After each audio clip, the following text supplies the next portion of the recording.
ఎండాకాలం వచ్చింది, ఎండలు మండుతున్నాయి. ఉగాది రాకముందే ఎండలు వాటి ప్రభావం చూపిస్తున్నాయి. ఈ ఎండల్లో ప్రతి ఒక్కరు కోరుకునేది చల్లదనమే.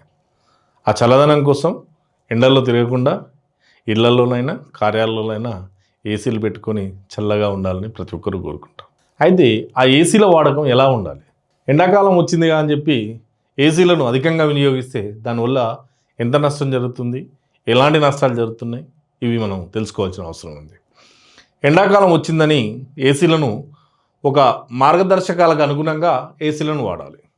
ఎంత టెంపరేచర్ వాడాలి, ఆ టెంపరేచర్ పైన సరైన అవగాహన ఉండాలి. అంటే ఎండాకాలం వచ్చింది కదా అని చాలామంది 18, 19, 20, 21 ఇలా ఏసీలలో టెంపరేచర్ను పెట్టుకోవడం జరుగుతుంది. నిజంగా అది సేఫ్టీనా? వాడే వాళ్ళకి అది మంచేనా?